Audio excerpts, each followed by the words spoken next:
তো আমাদের ওয়েস্ট বেঙ্গলের মধ্যে কিছু বিখ্যাত ফেমাস জায়গা আছে।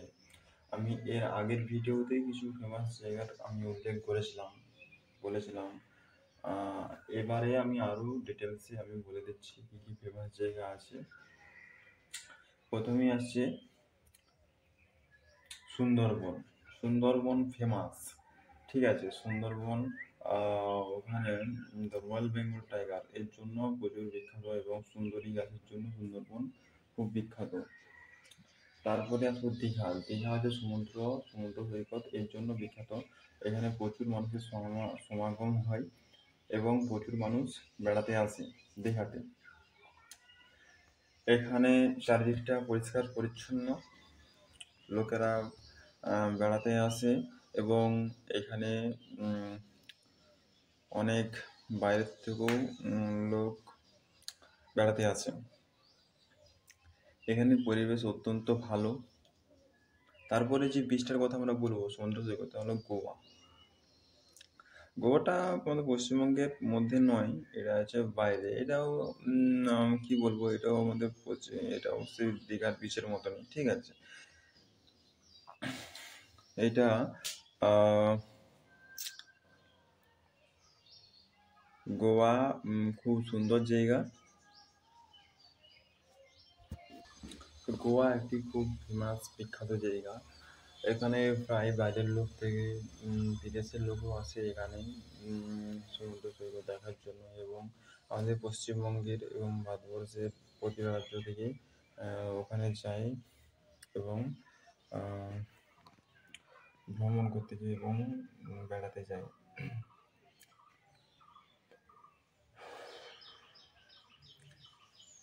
তারপরে পশ্চিমবঙ্গের আরো একটি সুন্দর জায়গা আছে দার্জিলিং। দার্জিলিং কিসের জন্য বিখ্যাত? দার্জিলিং হচ্ছে টি প্ল্যান্টেশন, চা বাগানের জন্য বিখ্যাত। আহ, আর জলপাইগুড়ি চা প্রোডাকশনের জন্য বিখ্যাত। জলপাইগুড়ি খুব ভালো জায়গা, খুব ভালো জায়গা, ঠিক আছে। দুটাই খুব সুন্দর ভালো জায়গা।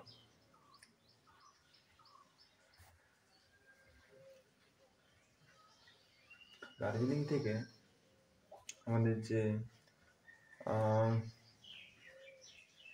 হিমালয় পর্বত আছে, ঠিক আছে, দার্জিলিং থেকে স্পষ্ট দেখা যায়, একেবারে স্পষ্ট দেখা যায়।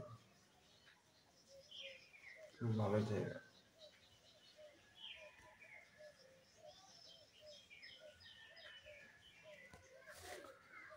তোমরা দার্জিলিং বাসেও যেতে পারো, ট্রেনেও যেতে পারো। বাসে গেলে প্রায় অনেক কম সময় লেগে যাবে, মিনিমাম প্রায় একদিন তো লাগবেই। আর ট্রেনে গেলেও একদিন না লাগলেও মিনিমাম 8 ঘন্টা লাগবে, ঠিক আছে। তোমরা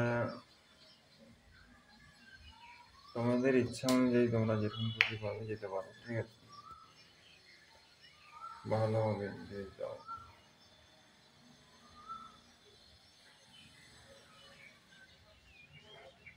ভালো জায়গা।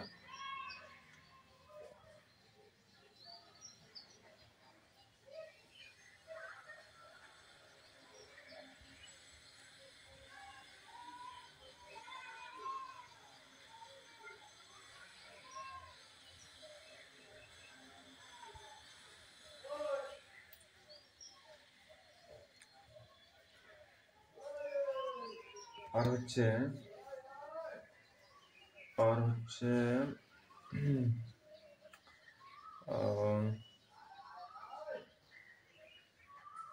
আহ, যেন বললাম, আর হচ্ছে হলদিয়া। হলদিয়া কি জন্য বিখ্যাত?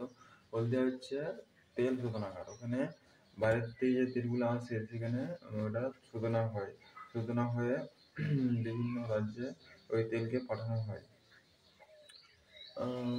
তেল শোধনাগার ভারতবর্ষে অনেক জায়গায় আছে, ঠিক আছে। হলদিয়াটা সমুদ্রের ধার, ঠিক আছে, সমুদ্রের ধারে, এবং বাইরের থেকে তেল খুব সহজে জাহাজে করে আসে এবং এসে ওখানে তেল শোধনা হয়, শোধনাগারে তেল শোধনা হয়। এবং বিভিন্ন এবং কেরোসিন, পেট্রোল, ডিজেল